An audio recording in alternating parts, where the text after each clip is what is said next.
Have you ever wondered if gravity, the force that keeps your feet firmly planted on the ground, is not really a force at all?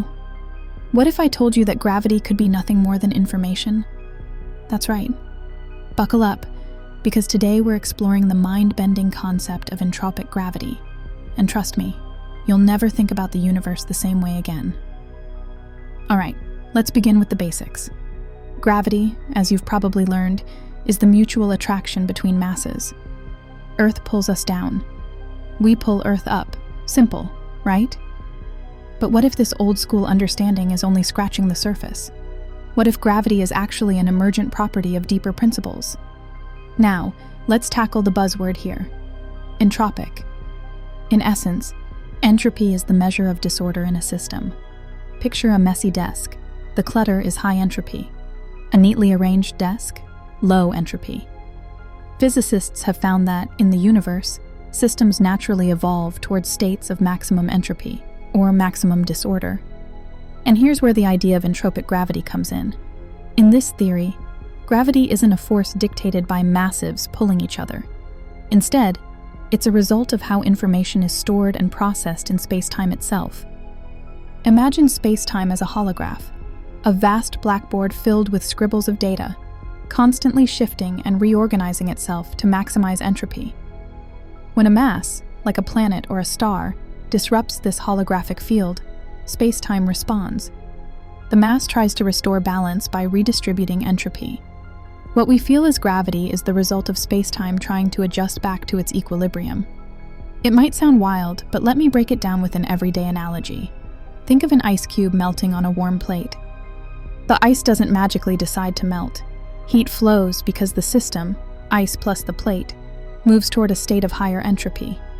Similarly, stars, planets, and even you are parts of a massive entropic system called space-time. Gravity, then, could be the side effect, or even the resolution, of that entropic process. But why would physicists even entertain such a theory? Great question. Let's unpack that. In certain scenarios, Einstein's classical theory of general relativity, which is currently our best explanation of gravity, just doesn't hold up. For example, at the edges of black holes, where space-time warps infinitely, or within quantum scales, we've found inconsistencies. Enter Eric Verlinde, a physicist who introduced entropic gravity back in 2010. Verlinde proposed that instead of viewing gravity as fundamental, we should see it as emergent, like how temperature emerges from the random motion of atoms. He argued that as objects disrupt space-time's informational entropy, space does the equivalent of tidying itself up, and this reorganization creates the illusion we interpret as gravitational force. Pretty revolutionary, right? Now, this doesn't mean we throw out Einstein. His equations describe what gravity looks like beautifully, but theories like entropic gravity aim to explain why it behaves the way it does, digging beneath the surface of our equations to get to the heart of reality. Still, entropic gravity remains widely debated.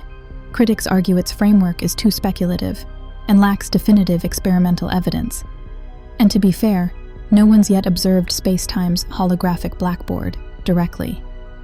New experiments like those at LIGO, which studies gravitational waves, or telescopes mapping cosmic background radiation might one day sharpen this blurry picture. Does it all sound dizzying? That's science for you, challenging what we think we know and replacing it with even more profound mysteries. But for now, let's keep asking. Could gravity be a guidepost marking something much deeper, an interconnected web of information underlying everything we perceive? What do you think? Is gravity just information, or are you sticking with the classic Newtonian apple? Let me know in the comments, and don't forget to hit subscribe for more super deep dives into the universe. Stay hyper-focused, my friends.